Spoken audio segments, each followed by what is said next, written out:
The Hunter Call of the Wild is delightful, it's frustrating, and it can be downright unattractive. I've been playing The Hunter Call of the Wild for nearly 7 years and pouring in close to 1,000 hours into the game. I've been there for the highs that were the Silver Ridge Peaks, been there when they changed the scoring system, added in true racks, and I was even there when we had spine-tingling Halloween missions. The game has gone through a lot of changes in its lifetime, and the current state of the game is an interesting one. Together, we will dive into what makes The Hunter Call of the Wild good, bad, and ugly. We all know that first impressions can make a big impact. The Hunter Call of the Wild absolutely smashes this out of the park with graphics and sounds of the environment that you are dropped in. Whether it is the snow-capped mountains of the Yukon or the mangrove forests of Northern Australia, you can easily get immersed in a beautiful landscape that the folks at the Expansive Worlds have crafted. These are locations that you want to explore, locations that are paired with some pretty solid stories as well. Most of the stories within Call of the Wild are actually locked behind a paywall, but if you choose to actually buy any map in the game, you won't be disappointed with well-researched experiences that you can undertake. This could be something like helping combat an anthrax problem in Siberia, or even working alongside wardens of a reserve within the Rocky Mountains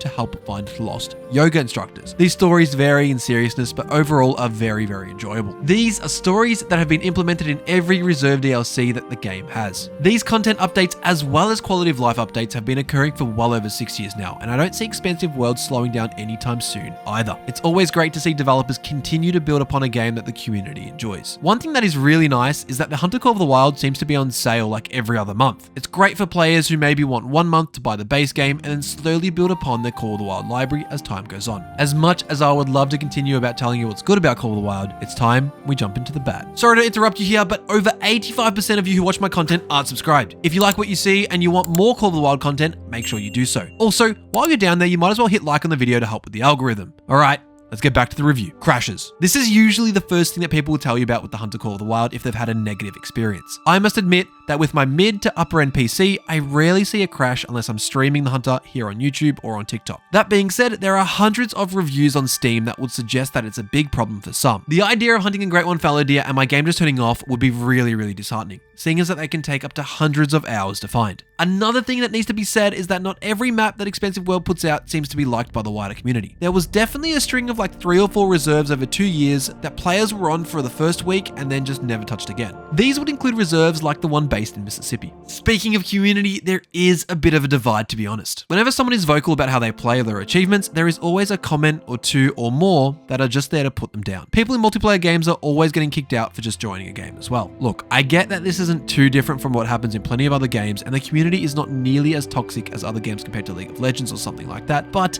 it still needs to be said. There is no need for negativity like this, especially if it's towards a proud achievement of other players. A big thing that actually turns away a lot of new players is how hard the game can be at the beginning. There are plenty of reviews that complain about how an animal won't drop about being shot in the head, but these players obviously don't know too much about vital organs. Do I think that this will intimidate a lot of players early on? Absolutely I do, and I can guarantee that it does. These reviews vary from new to quite old and only show that the game has been played for a couple of hours. The Hunter Classic actually had a really good tutorial mode that I think Call of the Wild can learn from. One more thing that I know could be improved on is the animal pathing. The animals in the Hunter Call of the Wild are actually kinda dumb. They follow the same path day in and day out. Now, most of the animals in the game would have routines in real life and would frequent areas. This being said, they do move due to competition, hunting pressure, etc. A zone where I continuously see 4 to 5 big whitetail bucks is very unlikely. These animals will be pushed out by a bigger buck and having to seek their own territory, but in the Hunter Call of the Wild, they will always return to the same spot on the same lake at the same time. It just makes the game way too predictable. Now let's get into the ugly. Something that is really hard to get over is the amount of downloadable content for the game. On one side, it is a plus because there is a lot of content for the Hunter Call of the Wild, but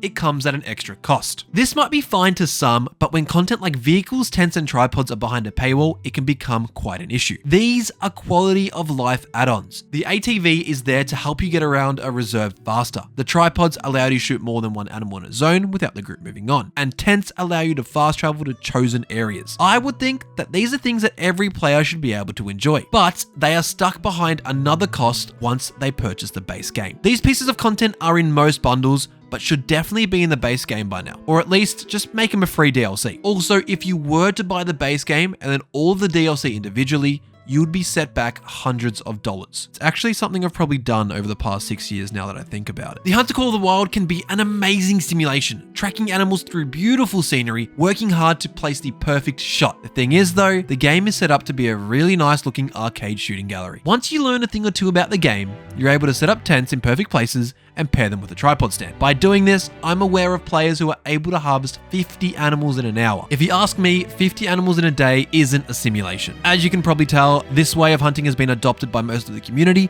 because it is the most efficient way to find larger and rarer animals. A problem that has actually plagued the game since its release in 2017 is the multiplayer. For some reason, Expansive Worlds has really struggled with multiplayer in the Hunter Call of the Wild. Players are always bringing up issues that they've been having once they join multiplayer. These issues range from tracks disappearing, unable to harvest animals once they land a shot, and it is also where most people have the biggest problem in the game, crashing. Speaking of multiplayer, this will also probably be the first place that you run into a modder, especially if you're on PC. These modders really take away the value of a grind that is the Hunter Call of the Wild. They can spawn really rare animals with a click, run around the reserve at sonic speed, or even maximize their level in an instant. The biggest problem of them all, however, is how the game can delete your data without any warning. This is an error that pops up way too many times in the community, and we actually don't know what causes it either. Most players nowadays actually have backups of their save files for this very reason. To be honest though, it's been years since the Hunter Call of the Wild was released. Should we still be dealing with this kind of thing? I can already sense that some of you are running to the comments getting ready to roast me. Before you do, hear me out. What I'm about to dive into is what's great about the Hunter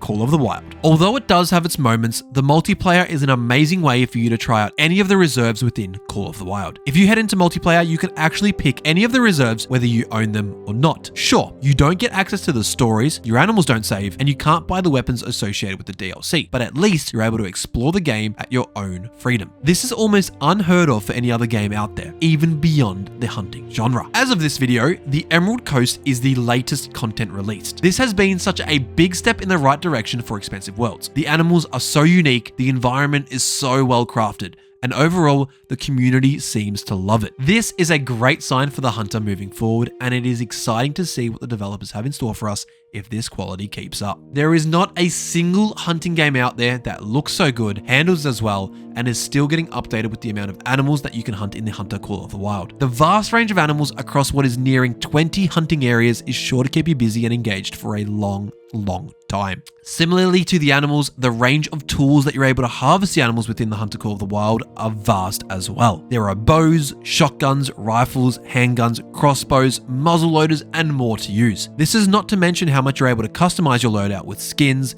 different scopes, different types of ammunitions, tents, tripods, backpacks, clothing, vehicles, and more. This versatility can make one hunt to the next feel so different and keep you engaged in the Hunter Call of the Wild for much longer. The best thing though has to be the community. Sure, it has its downs as I touched on earlier, but overall, there aren't many communities like what we have in the Hunter Call of the Wild. The community is always looking to help each other with information, insights, and sometimes just someone to talk to. I love this community with all of my being, and I've been lucky enough to make some real friendships with the people that I've connected with thanks to the Hunter Call of the Wild. Should you pick up the Hunter Call of the Wild? That is a resounding yes. It is a game that you'll be able to spend hundreds of hours in. The game has its ups, it has its downs, but overall, it is a must-buy for all virtual hunting enthusiasts. If you like this video and you would like to see me hunt in the latest location the Hunter Call of the Wild has, make sure you click on the video on the left. The one on the right has been picked out just for you, so maybe check that one out as well. Also, before we end the video, just wanted to shout out Verz and Ty Campbell, who are our channel members. Thank you so much, guys, for your support.